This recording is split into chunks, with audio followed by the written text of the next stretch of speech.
আন্দোলনে সহস্র ছাত্র জনতার মৃত্যু হয়েছে। এসবের সঙ্গে সরাসরি জড়িত শেখ হাসিনা, বলেছেন যুব ও ক্রীড়া উপদেষ্টা আসিফ মাহমুদ। তাই শেখ হাসিনা যুব উন্নয়ন কেন্দ্র সহ সকল স্থাপনা থেকে তার নাম বাদ দেওয়ার নির্দেশ দিয়েছেন তিনি। এছাড়া গণঅভ্যুত্থানের সময় যারা ইন্টারনেট বন্ধ করেছিল তাদের বিরুদ্ধে ব্যবস্থা নেওয়ার কথা জানিয়েছেন আইসিটি ও ডাক টেলিযোগাযোগ উপদেষ্টা নাহিদ ইসলাম। 100 গ্রাম রাঁধুনি হলুদ বা মরিচের গুঁড়ার সাথে 2টি এবং 200 গ্রামের সাথে 4টি রাঁধুনি স্বাদ মিশালি ফ্রি। শপথ গ্রহণের পর রোববার প্রথম সচিবালয়ে আসেন ডাক ও আইসিটি উপদেষ্টা নাহিদ হোসেন। ফুলেল শুভেচ্ছায় সিক্ত হন। সাদামাটা গেটআপে আসা এই উপদেষ্টা কথা বলেন গণমাধ্যমের সাথে। আমাদের প্রশাসনেও যাতে সর্বোচ্চ গুরুত্বটা পায় মেধার ভিত্তিতে, যাতে এখানে যারা কাজ করছে তারা সেই সুযোগটি পায়। ইন্টারনেট ব্যবহারটা কিন্তু এটা একটা ডিজিটাল রাইটসে পরিণত হয়েছে, এটা একটা মানবাধিকারের বিষয়।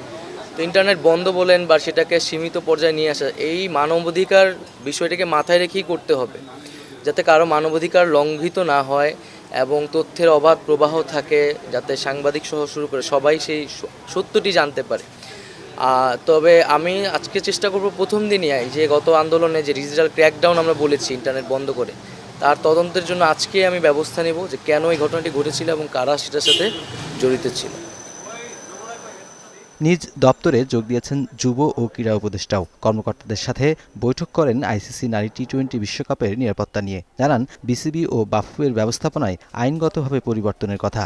এ সময় যুব উন্নয়ন কেন্দ্র থেকে শেখ হাসিনার নাম পরিবর্তনের নির্দেশ দেন উপদেষ্টা। ল অ্যান্ড অর্ডার সিচুয়েশনের জন্য আমাদের নারী বিশ্বকাপটা আমাদের বাংলাদেশে ভেন্যু হওয়ার ক্ষেত্রে একটু হুমকির মুখে আছে। যুব ক্রীড়া মন্ত্রণালয়ের অধীনে শেখ হাসিনা জাতীয় যুব উন্নয়ন ইনস্টিটিউট আছে।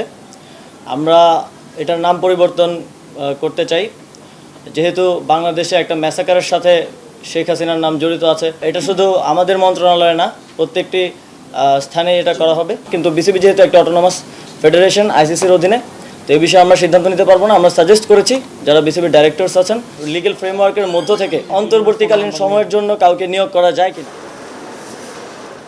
এছাড়া সচিবালয়ে প্রায় বেশিরভাগ দপ্তরে পুরনোদের বদলি ও নতুনদের পদায়ন নিয়ে নানা কর্মতৎপরতা দেখা গেছে। নূর নবী সরকার, যমুনা নিউজ, ঢাকা।